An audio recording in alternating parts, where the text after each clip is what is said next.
Thank you. I love you. Keep working hard. It's all going to be worth it. Just keep hustling. The human mind is a gift of the divine. But if it is not properly used, it can be a great impediment. For this reason, the mind needs to be trained and tuned. Yoga is the path that disciplines one's life by cleansing it. Swami Satmarama Yogindra very compassionately pointed out the obstacles that hinder our success and reminded us that if we are careful about avoiding these vices, we can become free.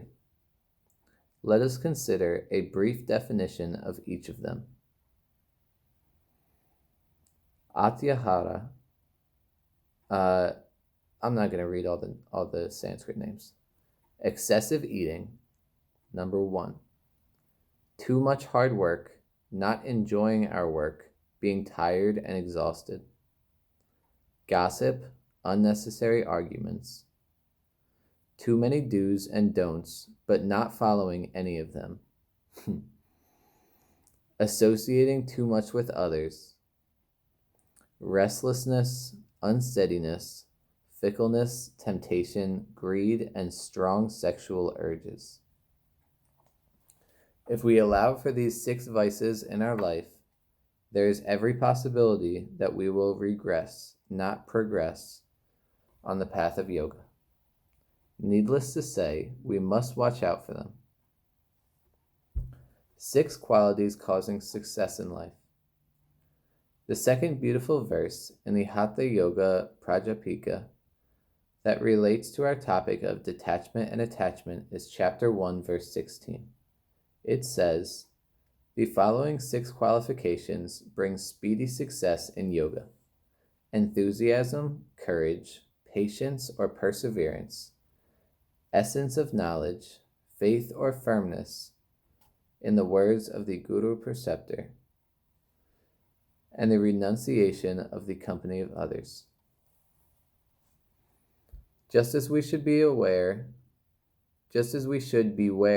of the 6 vices that lead to failure on the path of yoga, we should also cultivate these 6 positive qualities for our spiritual evolution.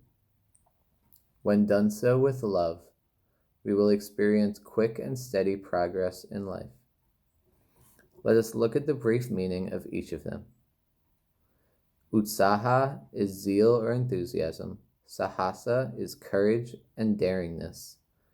Dharya is patience and perseverance. Tatvadana is discriminative knowledge, true knowledge, seeing the divine everywhere. Nishchaya is faith, firmness, and determination. Holy shit. And Janasanjaparatyaga is aloofness from company, avoiding association with others. That one is,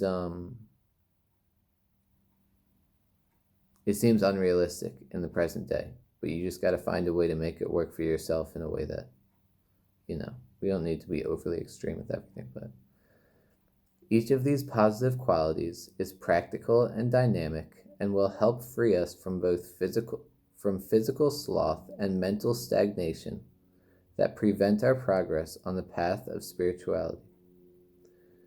The 6 inner enemies. Other spiritual texts of the Vedic tradition also speak of Shadaripu, the 6 passions or inner enemies that must be overcome. Our real enemies are not outside of us. They are within. Their presence in our mind and thoughts bring real misery to our life. Think about that shit. Like, if once in your life, like throughout the day, but especially if it's happening regularly throughout the day, if you find yourself where your breath is getting sped up, where you're getting in a state of like upset, tense, negative energy, and you go back in your mind like a couple steps and you realize, okay, this started because I was thinking about some shit that I heard by watching cable news, by reading some kind of media source. If any of that shit is causing you negativity in your mind, remove it from your life.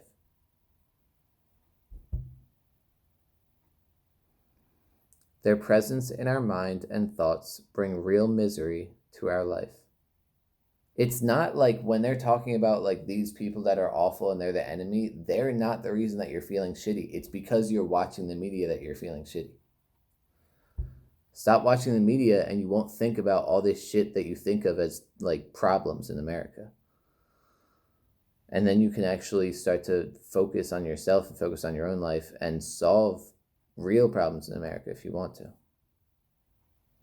For this reason, we have to deal with and eliminate them very tactfully and carefully.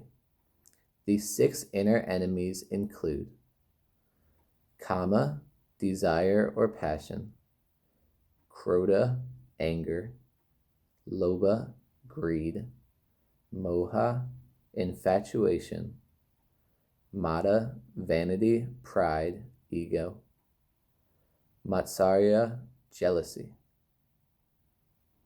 Desire or passion, anger, greed, infatuation, vanity, pride, ego, and jealousy. When our defense mechanisms become weak, these enemies become more powerful. In fact, they can and will go to any extent to harm us. Therefore, a true warrior in the battle on the path of spiritual evolution is always alert, attentive, and ready to fight them until their end. 6 spiritual treasures. Last but not least, Acharya Shankara also wrote clearly in his preliminary text on Vedanta about the Shat Sampat. Sometimes Sanskrit can go. The 6 qualifications or spiritual treasures that every spiritual seeker should cultivate within.